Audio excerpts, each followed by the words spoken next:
maa ngi tudd madame Sophie Ciss nekk présidente des hôtels du département de Thiès et de Tivaouane nekk présidente des femmes leaders du département de Thiès. waaw suñu teewaay fii nag tey damay jëkk ñaari casquette laa fi taxee damay jëkk wax ci volet tourisme bi ñëw ci volet femme leader département de Thiès ci waral ñu wax suñu programme bi ñu waral tey jii ñu war a mën a wax tey ci Sénégal. waaw man maa ngi remercier sama ministre du tourisme di nuyu service régional du tourisme madame Camara ak service bi yépp ak monsieur Mbaye di remercier aussi ministre bi encadrement bi ñu waa service tourisme jàppale ci suñu programme entreprise des hôtels ci département de Thiès et de Tivaouane. di nuyu aussi sama président secrétaire général Adama Baro syndicat du tourisme. di nuyu aussi sama conseiller technique monsieur Serigne Mbaye campement Mbacké de Bawol sama frère di ma encadré di ma jàppale. di remercier waa tourisme ñépp di wax rek tey jii en tant que ci turu association des hôtels maa ngi wax tey suñu tiis bi dal ci suñu kaw parce que hôtel bi ñu attaqué ci suñu association bi la bokk ñu ñëw tey ci nakarlu ci loolu ci biir Thiès nekk département de Thiès. donc ñuy nakarlu jëf ju ñaaw ji mu doon tiis bu metti bu dal suñu kaw ñu metti lu ko tey jii war ko wax ba ñëpp xam ne am na lu ñu metti trop ci lii ci li xew ci Sénégal. di woo ministre du tourisme nakar gi ñu am ci lii ñu violé ay jigéen yàq suñuy appareil yàq suñu matériel ci suñu entreprise metti na lool. ci bu loolu weesoo ñu koy nakarlu itam maa ngi jaale ñi gaañu ci mbir mi ci biir Sénégal commencé ko ci mbas mi ñi ci gaañu yépp mu doon tiis ci biir suñu kaw Sénégal rawatina encore li ñëwaat ci saytaane dal ci suñu kaw ci suñuy doom tey ci biir Thiès di ko nakarlu di massuwu ñëpp di jaale ñëpp maman yi nga xam ne seen doom yi dem nañu génn nañu àdduna ñun en tant que maman ñu ngi metti lu loolu di ànd ak ñoom nakar ji tiis gi di leen ñaanal yàlla xaare leen aljana. doon na lu tiis ñetti jigéen lañ fa violé kenn ki moo gën a am cas grave nga xamante nit mënu koo wax waaw daal moom metti na moo tax ñu koy metti lu lool. di woo nag suñu ministre du tourisme en tant que des associations des hôtels soxla nañ ko cas urgent pour mu recevoir ñu wax ak moom développer ak moom lu bëri ci suñu cadre entreprise soxla nañ ko monsieur Alioune Sarr ministre du tourisme soxla nañ la ci waxtaan ci suñu développement de entreprise des hôtels. bi ñu ko mettetloo en tant que des associations département des hôtels de département de Thiès et de Tivaouane ba pare di woo suñu ministre mu recevoir ñu nu mu gën a gaawee ñu waxtaan ci lu bëri ak comment gérer améliorer notre entreprise des hôtels soxal nañu lool. waaw di remercier ñëpp ci côté volet tourisme bi di remercier aussi waa police touristique encadré nañu torop monsieur Guèye conseillé nañu tegal nañu conseil jàppale nañu ci yoon ñu ngi koy remercier aussi. bu loolu weesee nag woo suñu ministre ba pare maa ngi ñëw ci volet jigéen ñi tey ci deuxième casquette bi ma fi toogee en tant que président des dames leaders département de Thiès nekk ay maman nekk ay femmes développement jigéen ñi fi toog ñëpp vraiment ñu créer ay emploi ci biir Thiès di def ay formation yu am maanaa de qualité permettre askanu Thiès mën a def liggéey international taxawee tey ci loolu tey jii ci kuréel bi fii. di wax nekk nag ci en tant que ay jigéen Thiès ay maman ñu am nakar lool ci li xew di wax ne que nakar gi ñuy nakarlu mooy ñun suñu doom yi ñu nekk di doxloo ci saytaane ñuy def ay mbir saytaane ba yàq ay entreprises yoo xam ne ñooy créer koom-koomu Thiès war a développer Thiès loolu doon na suñu nakar gi itam ñi ciy gaañu ak ñi ciy am problème nakar nañ ko trop en tant que maman. ci nakarlu googu nag ba sëriñ yi waxee ba jàmm am ñun yaay yi Thiès ñun jigéenu Thiès jigéen femme développement yi jigéen association des femmes ñun ñoo war a liggéey bi nag léegi amee liggéey bi jóg takk suñu ndigg jàppale suñuy doom conseiller leen xale yi bu kenn demati mars di wax rek doomu Thiès il faut ngeen yeewu te am calcul aussi am dégg-dégg parce que ba monsieur Sonko waxi wàcc Casamance teg leen gànnaay yi ngeen arrêté xeex bi yéen waa Thiès ngeen war a am dégg-dégg waa Dakar ngeen am dégg-dégg gëm seen bopp Thiès dëgg la dëkk bañkat la ñun ay bañkat lañu mais ngeen gëm seen bopp yéen itam ngeen teg seen gànnaay man Sophie man nee naa en tant que maman des Thiès yéen xale yi Thiès samay xarit ngeen ma bëgg ngeen bàyyi violence bëgg a bañ a duggati ci mars ba nit di leen boole saytaane ñu bëgg ñun ngeen jàppale ñun seen yaay ñu ànd ak yéen liggéey te ñu ànd ak yéen ci programme président Macky Sall bi mu teg tey ci biir Sénégal ma leen di wax ne seen bañ ak seen fulla ak seen fayda dem leen jóg ngeen takku defar seen projet ñu ànd ak yéen former leen formation de qualité ngeen dugg ci projet yi ngeen liggéey lu te créer ay employés ñun loolu mooy suñu mbëbët ñun en tant que des mamans de Thiès département de Thiès suñu mbëbët suñu nakar ci loolu la ñu taxaw di wax président Macky Sall ñun Thiès projet yi nga teg pour war ko développer lépp Thiès lay xewe Thiès waa Dakar Thiès la ñuy ñëw parce que ñun li ñu am ci ay projet li ñu am ci ay programme nit mënu koo jeexal bu ñu ko tegee Dakar dina ci bokk Sénégal dina ci bokk te dañu jëm asamaan kaw ak suuf dinañu mën a réussir total may wax rek ne président Macky Sall sa woote boobu ngay woote ci développement ak ci askan pour former jigéen fi suñu entreprise bi am nañ ay formation yu bëri ay dossier de programme yu bëri yoo xam ne mënuñu ko teg sax ci table wax kook yow ñu li ñu bëgg ñun daam leader yi nga recevoir ñu wax la suñu programme parce que suñu waxtaanu programme xajul ci table xajul ci télé ñu wax la suñu programme ci li ñu namm ci Thiès li ñu bëgg Thiès avancé li ñu bëgg Thiès développé ànd ak suñuy jeunes loolu la ñu bëgg waxantaan ak yow ñu nga bëgg na nga recevoir ñu nu mu gën a gaawee ñu waxtaan ak yow suñu programme ñu mën a développé suñu Thiès Sénégal jëm kanam di wax xale yi rek na ngeen bàyyi histoire bi ak programme mu jàmm ngeen di ko doxee loolu laay ñaan waa Thiès sama suñuy doom yi maa ngi leen remercier maa ngi fi toog ak sama waa bureau ak samay femmes formateurs yi ñu mën a yokk wax yi gën a yokk li ma fàtte ñu ko eggali ko développé li ci des ak si programme yi suñu programme yi dafa bëri mënuma ko wax fii yëpp. ñi fa ñëw ëpp nañu 100 personnes ña dugg ca kër ga toj ko dóor gardien yi visile ya gaañ leen yóbbu frigo yi yóbbu télé ya yóbbu congélateur ya yóbbu yëre ya xale yi ñu fay sol sax ñu yóbbu ko yóbbu matelas ya xam nga loolu métti na mais dañoo bëri plus de 100 personnes may wax nag waa Jandeer waa Thiès loolu bu leen ko defati en tant que doomu Thiès yu bëgg développement ci dëkk bi loolu ñaaw na jeune Jandeer yi maa ngi leen di ñaan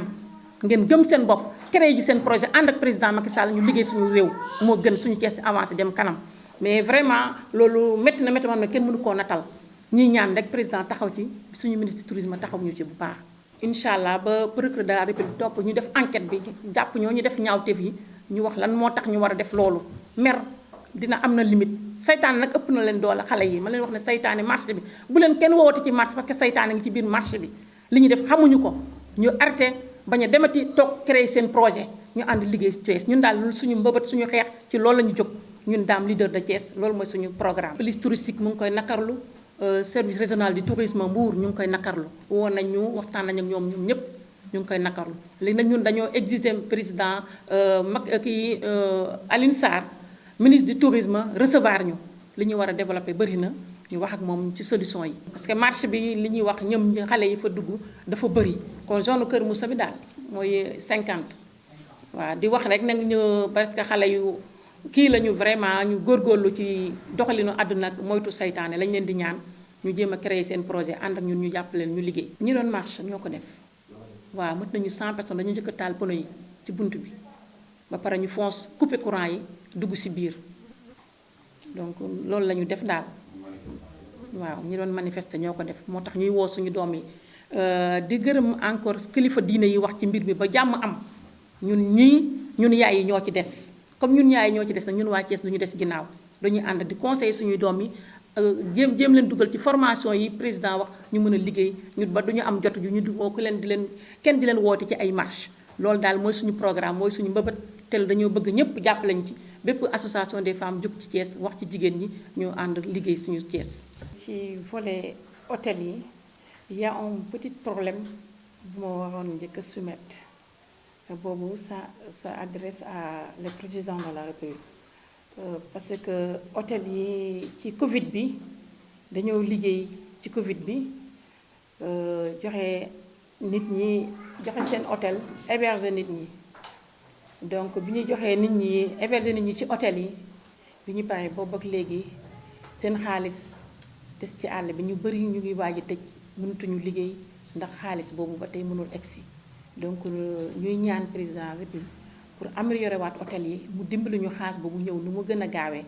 pour améliorer waat suñuy hôtel parce que sama collègue yi sonn nañu lool ils ont de problème mënuma dem wax ba pare te waxuma ci loolu di ko xamal président nu mu mën a jàpp ci loolu mu jàpp ci comme dafa woote defar Sénégal ak créer des employés ñu gën a assurer suñu employés yi suñu entreprise yi ba pare donc loolu laay woo président mu jàpp ci nu mu mën parce que gars yi sonn nañu lool pour ñu démarrer waat seen hôtel. Monsieur Abdourahmane Sakho, je suis le coordinateur de certains projets au niveau de la commune de Thiès. J'encadre certains groupements féminins en matière de développement. Alors, tout d'abord, je vais remercier la presse et tout le public qui est ici présent devant moi. Tout d'abord, je déplore avec vigueur ce que vient de dire ma consoeur Sophie à propos du viol qui s'est passé à 50. Et j'invite le procureur de s'autosaisir pour traquer les malveillants et les traduire devant la justice. Maintenant, je vais saisir la balle au rebond pour dire que le président Macky Sall, ces projets qu'il a au niveau de Thiès, nous sommes en phase avec lui pour l'accompagner jusqu'au bout. Parce que nous savons bel et bien les efforts qu'il ne cesse de déployer depuis qu'il est à la tête de la magistrature suprême sont édifiants et incontestables. C'est pour cette raison que nous tenons à l'accompagner dans tous ces projets de développement au niveau de la commune de Thiès et peut-être même au niveau de la sous-région. Alors, les femmes ne peuvent pas travailler sans soutien. Et le Sénégal ne peut pas se développer sans les femmes. C'est pour cela que nous exhortons le chef de l'État d'inclure les femmes de Thiès dans ces projets de développement. Parce que nous savons les efforts qu'il est en train de déployer au niveau de la base. Nous le savons tous. Mais cela n'empêche,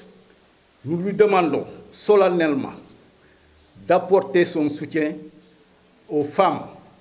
de développement qui se trouvent à Thiès et qui ne cessent de se démettre pour faire avancer les choses. Comme elle vient de le dire, nous venons tout juste de terminer une formation en matière de ressources halieutiques. Et nous comptons continuer dans cette lancée. Certainement demain ou après-demain, on va démarrer une autre formation en ressources sur les céréales locales. Ensuite, on aura d'autres formations sur les plantes tropicales, ainsi de suite, ainsi de suite. En tout cas, nous comptons travailler. Nous comptons suivre le sillage que nous a tracé le chef de l'État pour faire développer le pays. Et nous savons qu'on ne peut pas développer une nation sans des mains valides. Pour ça, nous demandons au chef de l'État d'accompagner nos braves dames dans leurs projets. Inch'Allah, nous savons que l'objectif visé sera atteint. Je le déplore. Ce n'est pas joli. Ce n'est même pas humain. Mais le mal est déjà fait. Alors nous demandons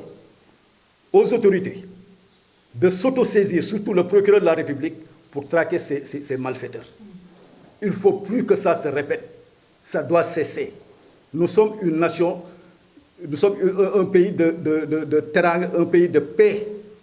On ne connaît pas la violence au Sénégal. C'est la première fois que des choses pareilles se passent. Elles sont au nombre de combien? D'après ces dires, elles sont au nombre de 3.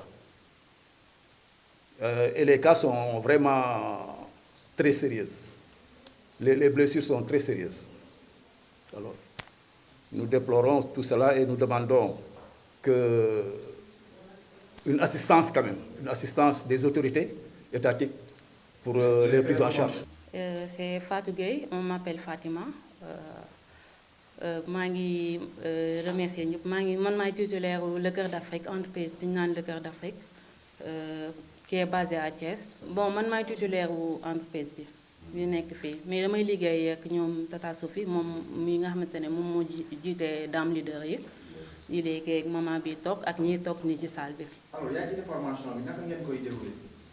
Bon ça se passe bien quand même parce que dama tëral sama programme boo xamante ne yàgg na di si liggéey di ko togg léegi nag bi ma ñëwee posé ko sama tonton bii di Abdou Fall mu aidé ma ci daja rassembler ma famille ñu waxtaan ñoom ñu apprécier li nga xamante ne man moom mooy sama programme. Parce que ñoom daan nañu def ay formation mais man dama ñëw indi beneen touche ba nga xamante ne dama leen ko proposé wax dëgg yàlla ñu ubbil ma bunt yi ma commencé di liggéey ak ñoom. lan mooy touche bi.